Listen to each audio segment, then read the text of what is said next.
Good morning. This is Izzy Sylvester, village agent from West Somerset, talking to you on International Women's Day. And you'll see in the background here, I have a few virtual guests. I'm just going to move my computer. I've got Kelly up there. I've got an angel, and you can see we've got Frida Coelho in puppet form in the room at the same time. And this morning, I have got some very special guests with me. I have got two women who are from Watch It, and they are, what links them both is that they both write poetry. They've got a long history of writing poetry, and they are both in education in different ways. So first of all, can I bring in you, Meredith? You just want to say hello, and who are you, what do you do, and why did you do it? Hi, so I'm currently pursuing a career in international education and development, and one of my main passions is pursuing equity in access. And I've been writing poetry for a long time, but today I'm not going to read my own. I'm going to read one called Imagine a Woman by Patricia Riley, which I really like. Thank you. Hi, Deanna. Hello. All right. I guess I'll kind of, jump in and say a little bit about myself. My name's Deanna. I'm known sort of online as Twitch, the Ticky Poet. I have Tourette's, so if you see me making weird faces, it's just part of that. I also work sort of in education in as much that I'm a freelance tutor. And I sort of am very interested in working with children with similar health conditions to myself. So one of my mentees has also got Tourette's, and we kind of work together. So I do a combination of things, but sort of on maybe a more casual scale than Meredith, but definitely very similar interests. So, yeah. Would you like to come in with the first poem you're going to share with us? And this is one of the poems that you've written yourself. So, yeah. Oh, sorry. I don't. Overexcited. I'm just happy to be here. I'm excited to have you both too. Thank you. So this is a little poem that I like to start with for a lot of my sets, and it's called Ode to Dee. My name's Deanna, Dee, daughter of Thor, aka Thunder Thighs. And I wrote this poem as a little self-homage. I know a lot of people that struggle with that. Self-love, it's hard. It is hard. And sometimes reminding yourself of why you're worth that self-love is a good thing. So yeah, here, without further ado, further ado. There we go. Sorry. Right. Ode to Dee, daughter of Thor. I am chunky yet funky, large and in charge. I'm a poetry beast and I'm coming to get you. I am dinner and dessert, baby, crackers and the cheese. I ain't no twig, baby, I'm the whole damn tree. I am stomping and shouting, fishnets and thunder thighs. I'm talking crush man's head like sparrow's egg between legs. Thunder thighs, blessed by the gods. I am a pretty face and bright blue eyes, attitude and red glasses, ticking strong fat asses. I am a double D light, diet coking, leave the mic smoking, a witty bitch delight. I am the D, the whole D, and nothing but the D. I am chunky and funky, life of the party, hippie and hyper. I'm a real blue smarty. I'm a poetry beast, man. Hear me roar. Coming at you like a hurricane. Deanna, daughter of Thor.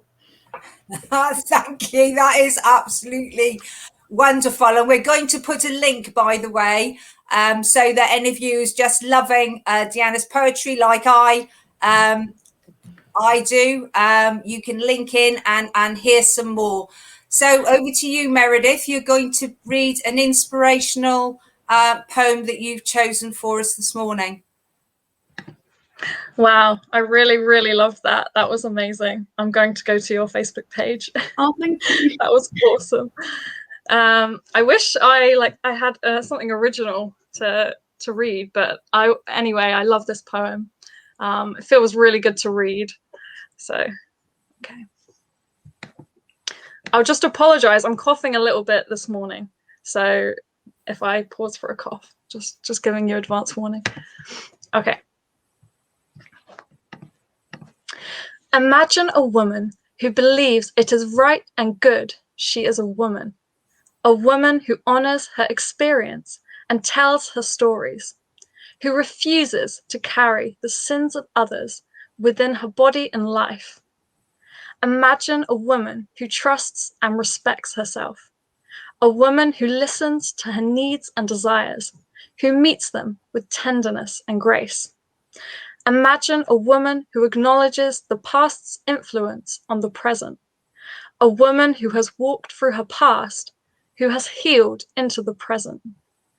Imagine a woman who authors her own life, a woman who exerts, initiates, and moves on her own behalf, who refuses to surrender, except to her truest self and wisest voice.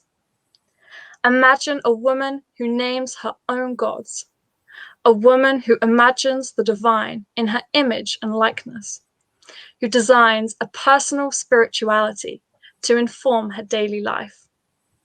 Imagine a woman in love with her own body, a woman who believes her body is enough, just as it is, who celebrates its rhythms and cycles as an exquisite resource. Imagine a woman who honors the body of the goddess in her changing body, a woman who celebrates the accumulation of her years and her wisdom, who refuses to use her life energy, disguising the changes in her body and life. Imagine a woman who values the women in her life, a woman who sits in circles of women, who is reminded of the truth about herself when she forgets. Imagine yourself as this woman.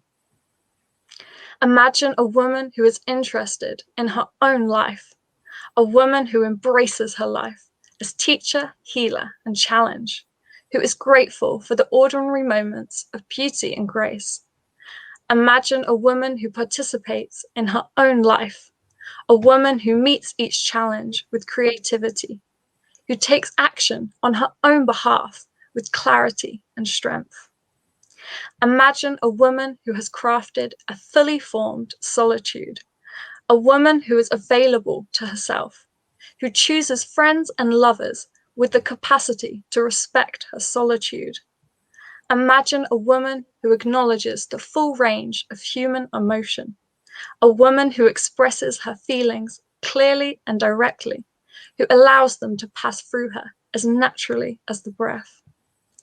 Imagine a woman who tells the truth, a woman who trusts her experience of the world and expresses it, who refuses to defer to the perceptions, thoughts, and responses of others. Imagine a woman who follows her creative impulses, a woman who produces original creations, who refuses to color inside someone else's lines. Imagine a woman who has relinquished the desire for intellectual approval, a woman who makes a powerful statement with every action she takes, who asserts to herself the right to reorder the world. Imagine a woman who has grown in knowledge and love of herself, a woman who has vowed faithfulness in her own life, who remains loyal to herself regardless. Imagine yourself as this woman. Thank you, Meredith. What a wonderful poem. Beautifully read. Thank you, Meredith. Oh, thank you. It was like really, really soothing, really nice intonations. It's lovely. Really? Oh, it's nice to hear. I appreciate it. Deanna, would you like to come in with your poem now? And then this morning we're going to say Deanna's going to read her poem, and then we're going to come in with Carolyn Smith, our mental health and wellbeing expert, to talk about looking after yourself as a woman, and pertaining particularly to stress we're going to talk about this morning. So Deanna, take it away. Okay, so I've got a little poem here that it touches on very much what Izzy's talking about. It's called How to Love Your Food Baby, And it kind of encompasses two things for me. I am a bigger girl. I'm cool with it, right? But it is a byproduct of the medication that I actually take to keep my brain in place. And sometimes there is, an issue that a lot of women and men, but mostly women, suffer with, is that line between physical appearance and looking after yourself mentally, internally. Sometimes it is okay to let the whole, Western ideals slip because of, So this is called How to Love Your Food Baby, and it is just that. It's some advice from me, a self-professed chunky person, to anyone out there that is struggling to love their food baby. When the meds that keep you sane also make you fat, you have no choice. It's time to love your food baby, and here are my pro tips. Number 1, buy clothes that fit. Don't shy away from that shiny black label that says big girl sizing. If you do, the clothes you buy will have you feeling like the Michelin Man, tired of being made of spare tires. You are big and beautiful. Dress that way. 2, remember, calories mean nothing. They are tiny, judgy digits of hate, and you are not friends with them. Do not even look at them. They're not worth it. Number 3, when standing in front of the mirror, repeat to yourself, food baby.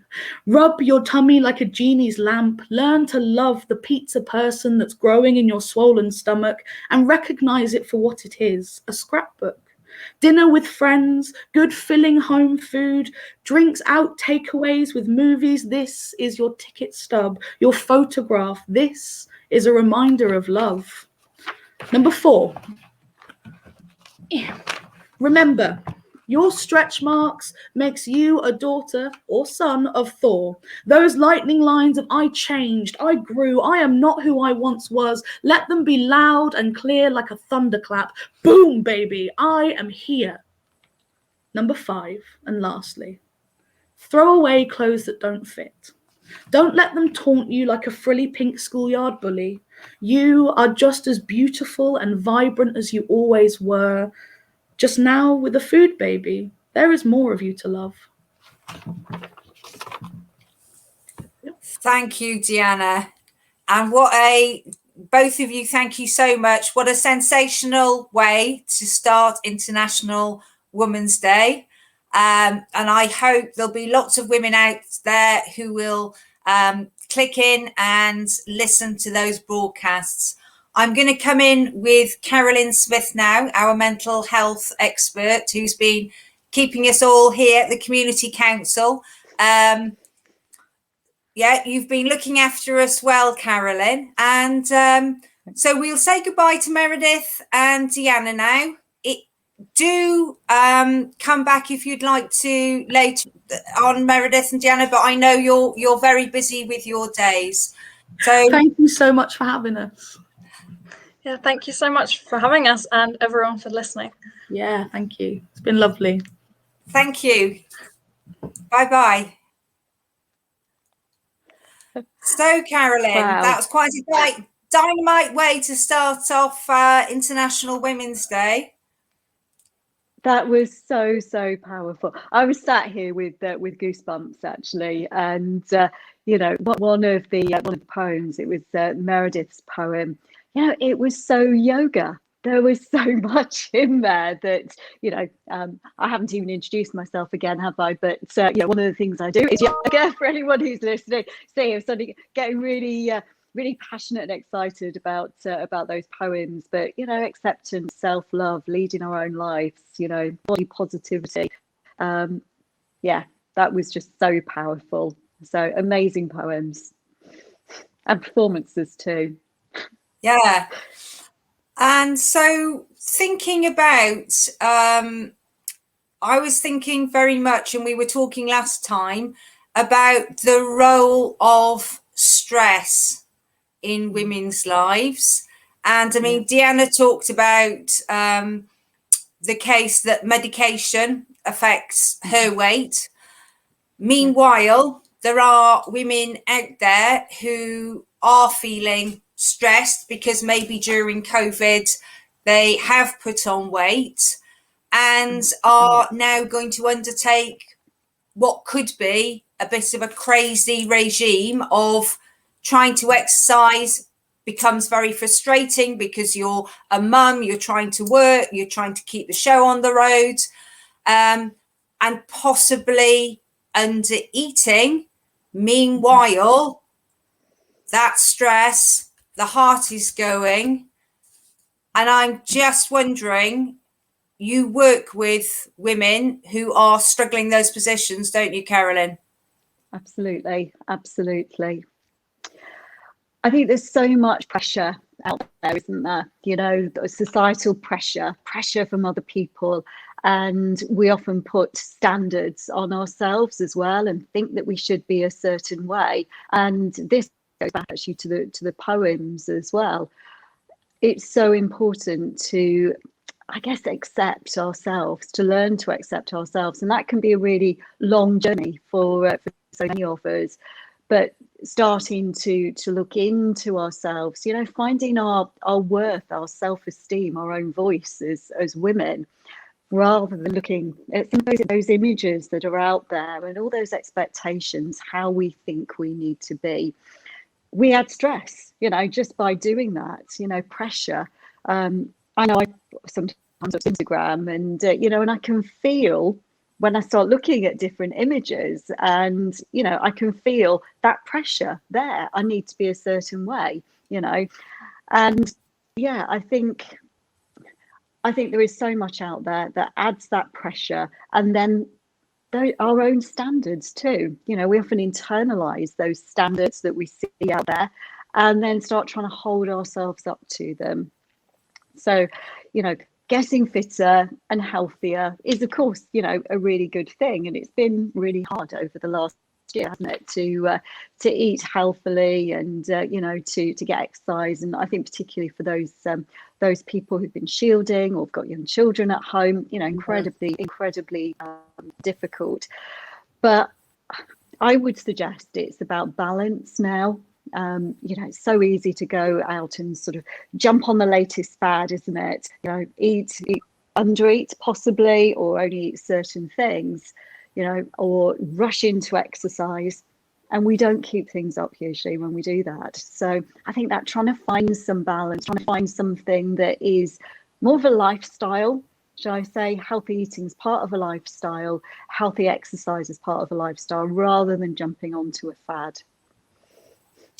And I'm just going to tell you a story now, Carolyn, because you are expert in teaching breath work and you are expert in talking about the profound effects that can have on stress. And so here's my story, and Hannah's got a link to somebody who talks about this as well, who's a doctor called Dr. Marilyn Glenville. My friend is very hardworking and can work at times, things like 10 hours a day, day after day. During those times, it's quite difficult for her to eat because of the work. And there was a point in her life, going back about 3 years, that on a small frame, so that's under 9 stone, she had put on about 2.5 stone, and she started to, well, massively undereat, I'm going to say, in all, you know, going on a calorie controlled diet, thinking that that would equal losing weight. However, she was massively under eating, feeling quite poorly, and she lost no weight. My story is that she ended up going to, luckily she can afford to see a nutritionist, and the nutritionist simply pointed to cortisol, the role of stress, the stress hormone. If she carried on being stressed, the body had gone into a mode of keeping the fat on to keep her alive. So Yeah. that was a really interesting story to me. And a lady called, I know you're going to come in and tell me about that in a minute. Dr. Marilyn Glenville actually produces a book, and it's called Fat About Round the Middle. And it's all about that message to women. It's all about getting on top of stress. So there will be many women out there who will recognize that story. They're trying to lose weight, maybe even over exercising, under eating. They can't lose it. What do you make of that, Carolyn? And where does breath work come in? Well, breath work is one of the most important tools, I think, that we've got, because it is so easy to use. We take it with us wherever we go. It's on hand all the time, doesn't cost anything. And it's really, really effective. It's incredibly effective. And I'm just going to say on the back of what you were saying, Izzy, about cortisol and stress and, you know, and weight. When we're stressed, it makes us want to eat more. You know, we want to eat more sugary foods. You know, we need to fuel the level of stress that's going on in the body. And when we're chronically stressed, when we're stressed for more than a few weeks, then that cortisol is being constantly produced, you know. So, so breath work really helps us to calm quickly. And it takes around about 3 to 5 minutes for breath work to really start to have an effect. And it's so simple, as we've done previously on other talking cafes. You know, sitting or lying down, breathing for 3 to 5 minutes can make a huge difference. I often recommend to people, if they're feeling particularly stressed, to do it several times a day. You know, particularly waking up in the morning, because that can set the tone for the day. You know, if you wake up and feel stressed or anxious, just breathing and then starting to feel a bit different, you know, you can do it even in bed before you get up, then you start the day differently. And then again, you know, lunchtime, late in the afternoon, and then evening as well, maybe before going to bed, it can make a real difference, and it's reducing those cortisol levels down. So remind me again, are we talking something as simple as breathing in for 5, breathing out for 5 minutes? It's as simple as that, is it? It's as simple as that. The key really is to get the breath low down. So, you know, if we're feeling stressed or anxious, we start to breathe really high up in the chest. And it's all about that primal fight and flight response. So if we're feeling threatened, if we feel that there's a threat, and it doesn't need to be a real threat, you know, it can be pressure, for instance, in our lives when we're experiencing stress. So our breath comes up in order that we can either fight or run away from the threat, which of course isn't relevant most of the time now, because our threats aren't things like that. Stress, we can't fight it or run away from it. So when we drop the breathing down, it's like a baby breathes. You know, if you've ever watched a baby breathing, you see that their tummy comes up and down, you know, and when we're breathing up here, if we can start to drop the breath down into the belly, breathing a bit like a baby, and start to slow the breath down, it also slows the heart rate down and it lowers the blood pressure. So that dropping the breath down, it can be really hard if you're not used to doing it. So, you know, some people just, you know, find it incredibly difficult to do it, but it's really worth persevering with it and just taking that time. And, you know, to start with, it may take longer than 3 to 5 minutes to really start to be able to do that, to be able to let the breath drop. But it gets easier to do.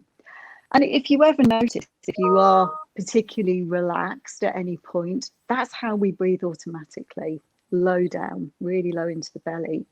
And, you know, you talked about breathing in for 5, breathing out for 5. There's something called coherent breathing, which is breathe in for 6 and then breathe out for 6. That's something that I often recommend. Or making the exhale longer than the inhale. Because when we exhale, it's the most calming part of the breath. So you could breathe in for 3 or 4 counts and then breathe out for, you know, 5 or 6 counts or even longer.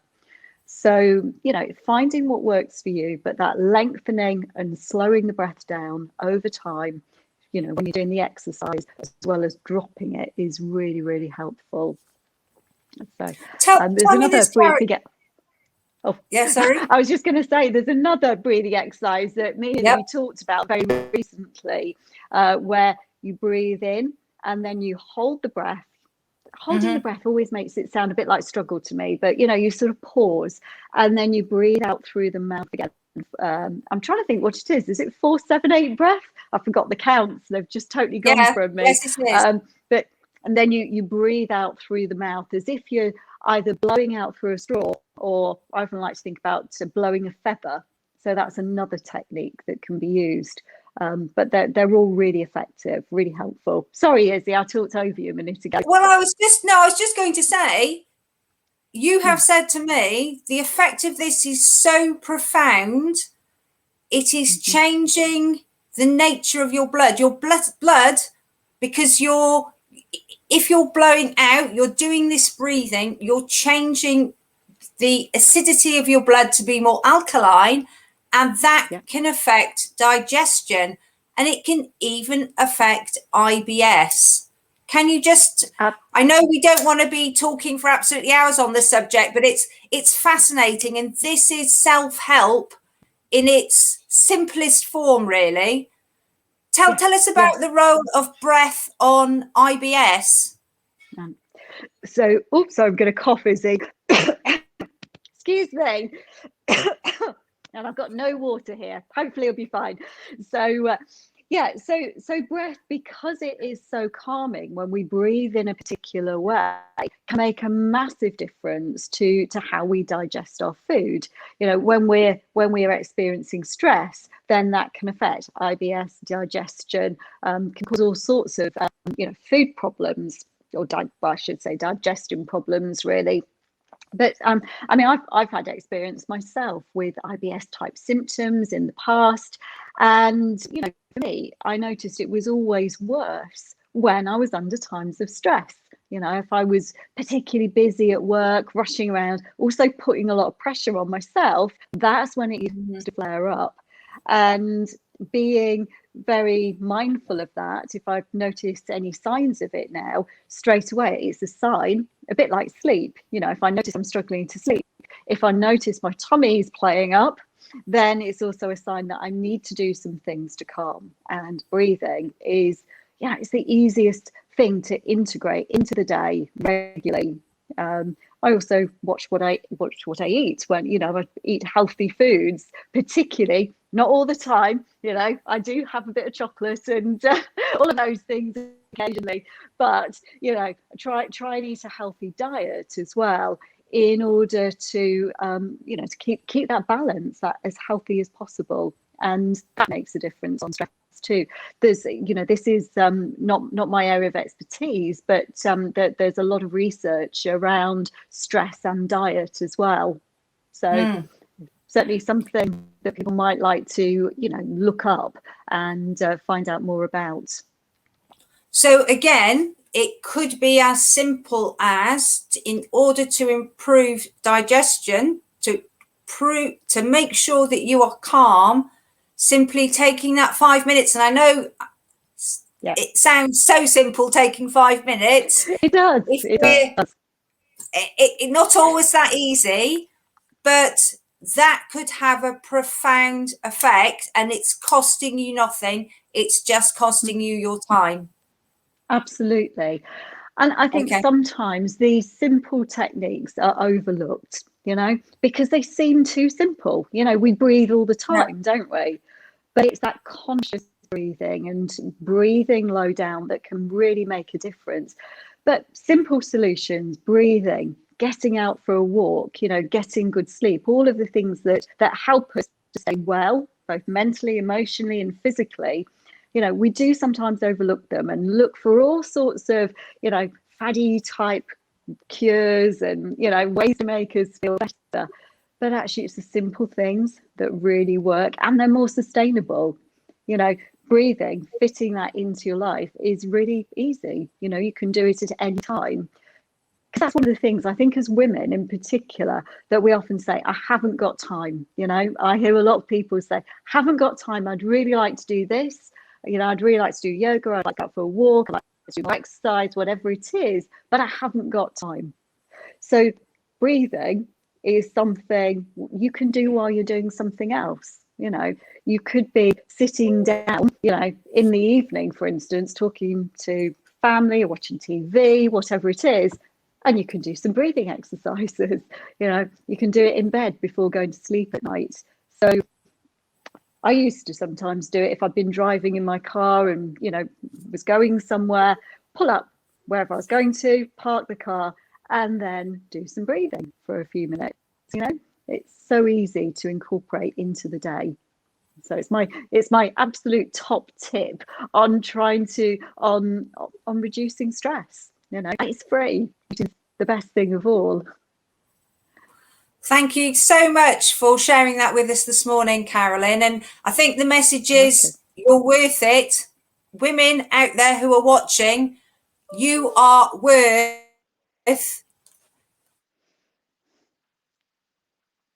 Oh, I don't know what's happened here. Izzy seems to have disappeared and left me here. So I've no idea where Izzy was going with that. But I'm just going to fill in because I don't know if we're still live or not. I'm guessing we are. It's looking like it. I'll just go back to the poems that we heard, amazing poems earlier on that I found incredibly powerful. But one of the things that came out for me was about leading our own life. You know, not living somebody else's life, not living you know, up to those standards that are out there.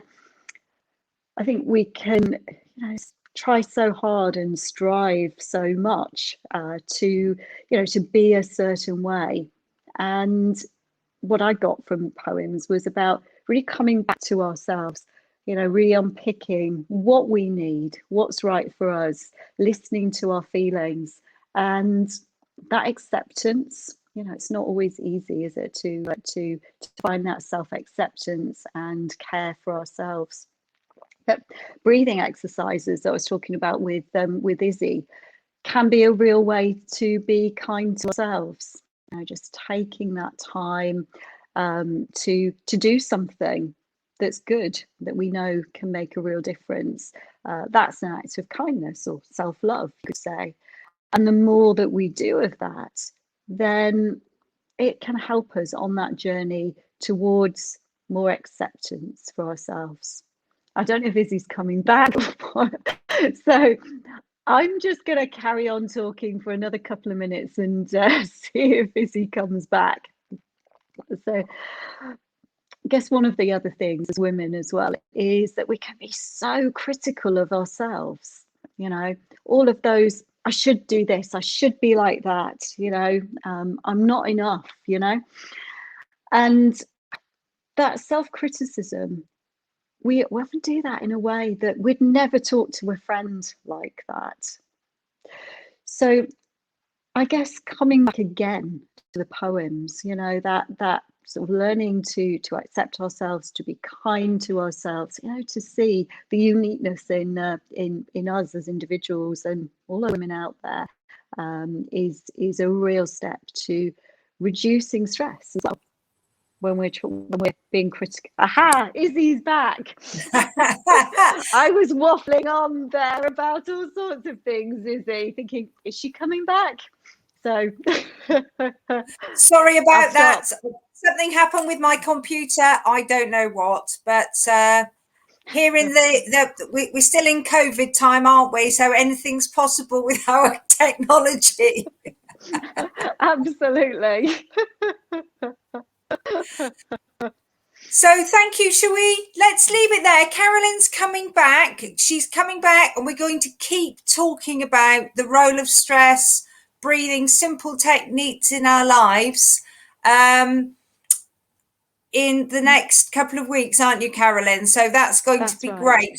So please tune in and maybe we can do a few simple exercises next time too. That'd be really good. Look forward to it, Izzy.